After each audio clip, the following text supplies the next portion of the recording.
नमस्कार बच्चों, कैसे हैं आप लोग।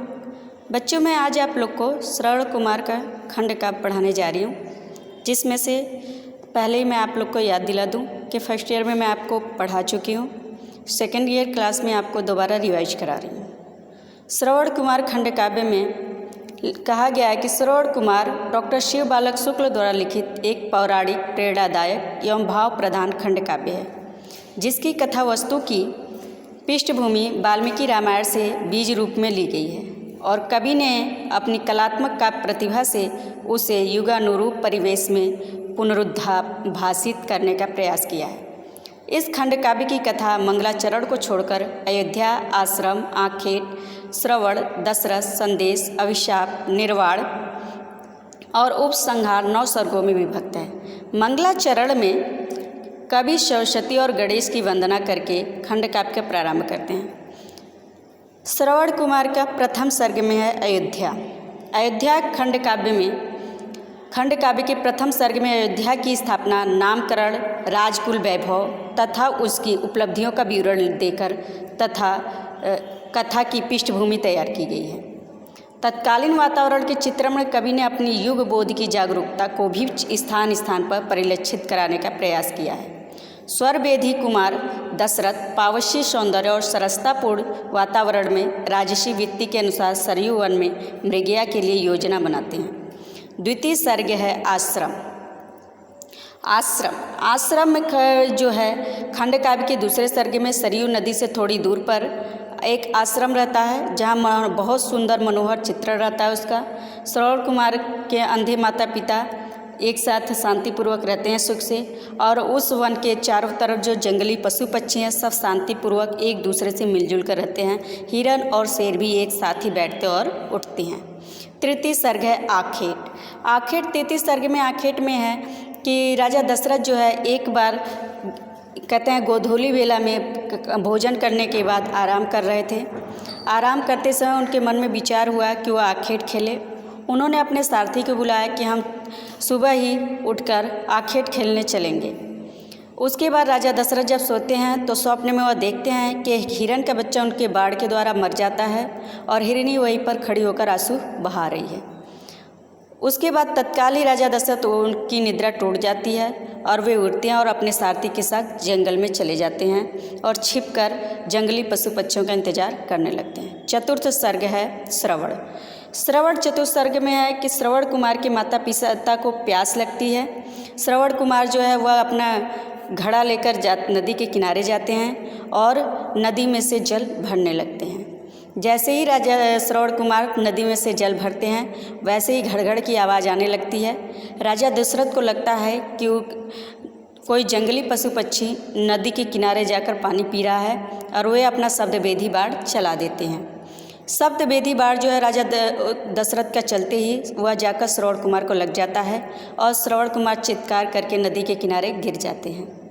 राजा दशरथ मानव की आवाज़ सुनकर वहाँ से उठकर नदी के किनारे दौड़कर जाते हैं और देखते हैं कि श्रवण को बाढ़ लग जाती है उनकी।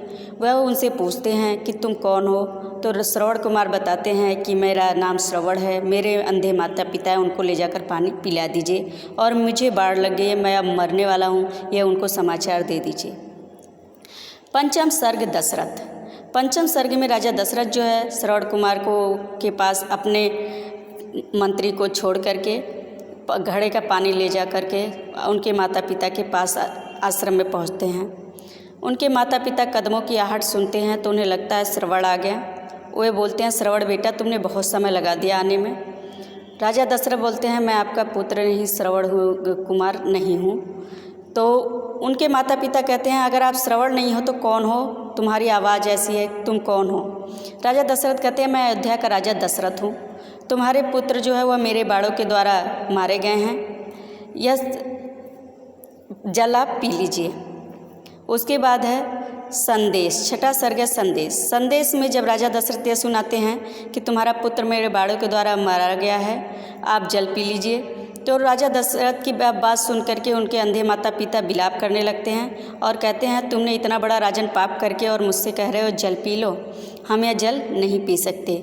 और वह अपने पुत्र के पास जाते हैं। उसके बाद है सप्तम सर्ग अभिशाप। अभिशाप में जो है श्रवण कुमार के अंधे माता पिता अपने पुत्र के पास पहुंच कर के विलाप करने लगते हैं, बहुत रोते हैं और बोलते हैं कि हे पुत्र, तुम मुझे कहाँ छोड़कर चले गए, मुझसे पहले ही तुमने अपना सारा काम करवा लिया, मुझसे आगे आगे ही सारा काम करते रहे और ऊपर भी जाने का आगे ही कर लिया सब कुछ। तो उसके बाद वो जैसे ही रोकर चुप होते हैं तो राजा दशरथ को श्राप देते हैं कि हे राजन, जाओ, जिस तरह से आज हम पुत्र वियोग में रो रो कर अपने प्राण को त्याग रहे हैं, उसी तरह से तुम भी पुत्र वियोग में एक दिन रो कर के अपने प्राणों को त्यागोगे। राजा दशरथ बहुत दुखी होते हैं और उनसे क्षमा मांगते हैं, लेकिन उन्हें क्षमा नहीं देते हैं। राजा दशरथ को अष्टम सर्ग है निर्वाण। निर्वाण में जो है अष्टम सर्ग में राजा दशरथ दुखी होकर सारथी के साथ शोक संतप्त हैं। उधर श्रवण कुमार के माता पिता रोते रोते निरुपाय हो जाते हैं। अंत में उनकी मोह निद्रा जो होती है श्रवण के प्रति टूट जाती है और ज्ञान का प्रकाश जागृत हो जाता है। वे पैतृक कर्तव्य उनके जाग उठते हैं पूरी तरह और पिता का क्रोध वशीभूत होकर दशरथ को श्राप देने के लिए पश्चाताप करते हैं कि हे राजन, हमने आपको श्राप दे दिया, अब तो श्राप वापस नहीं लिया जा सकता। लेकिन कहते हैं जैसे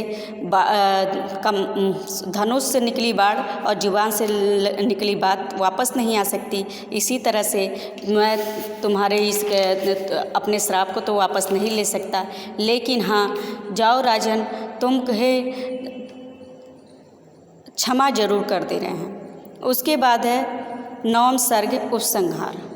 नवम सर्ग उपसंहार में राजा खिन्न होते हैं और दुखी होते हैं और सारथी के साथ अयोध्या वापस लौट आते हैं। लोकापवाद के भय से के कारण वह इस घटना को किसी से नहीं कहते हैं, किंतु जब राम वन जाने लगते हैं तो उस समय अपनी मृत्यु को कुछ पूर्व ही राजा दशरथ जो है मुनि उक्त श्राप याद आता है कि मुनि के द्वारा दिया गया श्राप उन्हें सब कुछ याद आ जाता है और वे कौशल्या से सब कुछ कह देते हैं, अपने मन की बातें, और अपने दुख को दूर करते हैं। उसके बाद राजा दशरथ के यह खंड काव्य समाप्त हो जाता है।